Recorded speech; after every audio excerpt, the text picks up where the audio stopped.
A Petrobras agora está subindo entre as ações do Ibovespa. É sobre ela que nós vamos comentar aqui na nossa programação, porque ela, inclusive, assumiu a liderança no ranking das empresas com o maior valor de mercado em toda a América Latina, com uma avaliação estimada em 100,9 bilhões de dólares. Esse resultado foi confirmado depois da brasileira adicionar 26,3 bilhões de dólares desde o fim de 2025. A gente comentou aqui na programação do CNN Money. É sobre esse resultado, a gente conversa ao vivo agora com o Fernando Bresciani, analista de investimentos do Andibank, que já está aqui na nossa tela. Fernando, muito boa tarde para você, obrigado pelo seu tempo. Boa tarde, é um prazer. Prazer é nosso. Fernando, olha só, nos últimos tempos, nos últimos anos, as tendências que a gente viu é de que as plataformas digitais tomavam toda essa supremacia de maior valor aqui na América Latina. E agora a gente vê uma volta aqui para o protagonismo entre as empresas mais tradicionais, como é o caso da Petrobras. Queria saber de você, Fernando, se todo esse movimento é mais um reflexo aí da força da commodity ou se é, na verdade, uma reprecificação do risco político brasileiro pelo estrangeiro, que a gente, inclusive, está vivendo em 2026.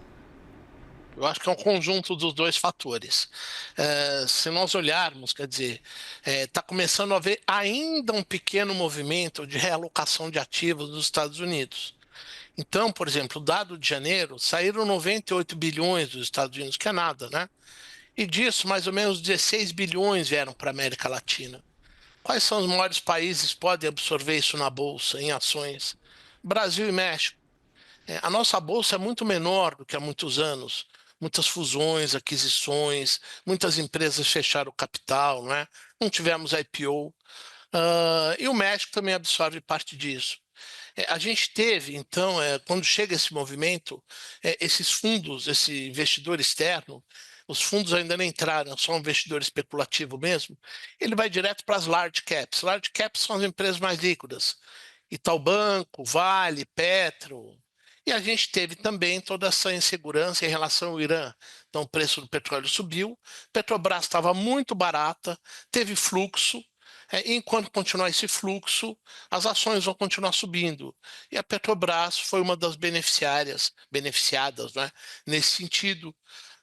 A gente está vendo que ela está batendo recorde de produção, vez ou outra tem parada para manutenção, mas, ou seja, não fosse o preço do barril baixo dos últimos tempos, ela estaria valendo muito mais. Ela estava muito largada na Bolsa. Fernando, eu quero me aprofundar. Você fez uma comparação com o México, falou sobre o preço do petróleo. Como é que você compara o desempenho aqui da Petrobras com outras big oils aqui, tropicais ou até globais? A gente está falando aqui de uma subida da Petrobras por mérito próprio ou é porque as outras estão enfrentando problemas maiores, Fernando? Petrobras estava muito descontada na Bolsa, muito descontada. Quando eu olhava a Petrobras em relação às colombianas, em relação a outras externas, ela estava com um múltiplo muito barato, não é? Faltava um catalisador para ela. Qual seria o catalisador? Seria o preço do barril do petróleo subir, voltar para uma faixa de 80, no caso de uma guerra. Isso não aconteceu, foi um sobe e desce, né? O preço bateu aí seus 70 dólares, mas foi o fluxo que puxou a Petrobras, na minha opinião, foi fluxo, E, porque Fernando, ela existe estava aqui, descontada. falando do preço do petróleo, muito importante, ele inclusive oscilou ali na casa dos 80 dólares, a gente está falando do Brent aqui, e com essa oscilação forte, que claro, depende de geopolítica, né? Existe um equilíbrio, um break-even, que o Andibank, que o Fernando vê, que projeta para a Petrobras, para que ela mantenha toda essa hegemonia nessa lista, nessa liderança de valor aqui na região, ou algum outro fator que ajude a sustentar isso no longo prazo? Olha, a oferta de petróleo no mundo está muito forte, está muito alta, né? Então, por oferta e demanda, a gente não vê tendência do petróleo subindo. Agora, por conta dos eventos geopolíticos, ameaças do Irã, conflitos ali no Estreito de Hormuz, quer dizer, tudo traz uma insegurança e aí o preço do barril sobe. Mas se você realmente não tiver um evento geopolítico de longa duração, esse preço não se sustenta. Você citou aqui um fator bem importante, que é o fator geopolítico, justamente. A gente está vivendo um fluxo estrangeiro massivo na Bolsa de Valores, foi recorde em janeiro, ajudou a alavancar os recordes do Ibovespa, principalmente depois daquela queda livre que a gente viu lá no dia 5 de dezembro, Fernando, com o Flávio Day. Você deve ter ouvido falar pouco disso, né? E aqui, é claro, para nós aqui, se toda essa questão de juros altos nos Estados Unidos demorar para cair, também uma possível alta do dólar com o fator de Kevin Warsh à frente da presidência do Federal Reserve, na frente de Jerome Powell, Fernando, a Petrobras é a primeira que sofreu a repatriação de capital por ser aí a mais líquida, na sua opinião? Olha, a gente viu o Itaú Banco também atingiu valores expressivos.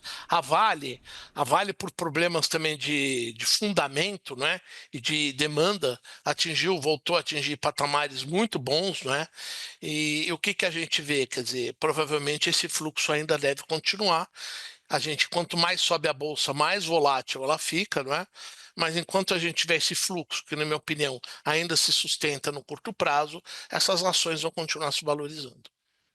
O que a gente está vendo na bolsa é fluxo, não é fundamento, é o fluxo que está fazendo esse movimento. Então não é uma coisa estrutural, você diz? Porque o que todo mundo gostaria? Gostaria de ver o PIB crescer 5%, o juro ia 2%, aí o dinheiro sai da renda fixa, vai para a Bolsa, as empresas teriam resultados espetaculares, mas não é esse mundo de Alice que a gente está vivendo e nem deve viver no médio prazo. Então, o que a gente está vendo é fluxo.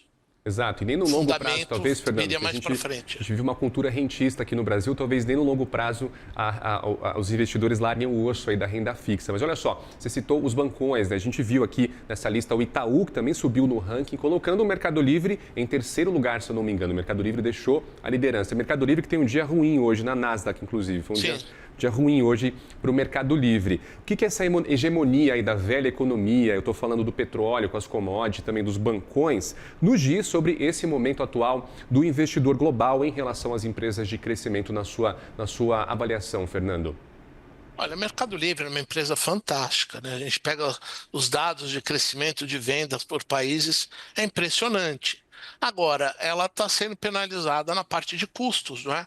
Ela não está entregando a mesma performance da receita na parte de margens operacionais. Então, o mercado anda ressabiado com ela. Já na parte do Itaú, quer dizer, hoje mesmo saíram dados de crédito de janeiro. O crédito continua crescendo. O Banco Itaú tem, na minha opinião, o melhor controle de inadimplência dos bancões, não é? A inadimplência mais baixa, e com juros nesse patamar tem tudo para entregar um resultado muito bom no primeiro TRI e também no segundo TRI, porque o juro vai cair, mas vai cair mais lentamente. E Vale, quer dizer, o mercado estava sendo temeroso com a entrada de uma capacidade nova na África, de uma concorrente da BHP, isso não entrou. Então, o preço do minério, que estava muito largado, voltou a subir por uma demanda maior chinesa e uma oferta de uma expectativa menor de oferta. Isso ajudou a sustentar a alta da Vale. Acabou o feriado do Ano Novo Chinês ontem. Hoje, de novo, o preço do minério subiu e deve se manter nesse patamar ou próximo dos patamares antes do feriado, ainda no primeiro trimestre.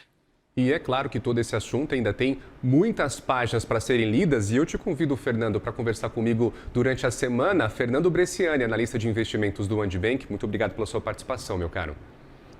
Foi um prazer, eu que agradeço. Um abraço para você. Estou à disposição. Obrigado.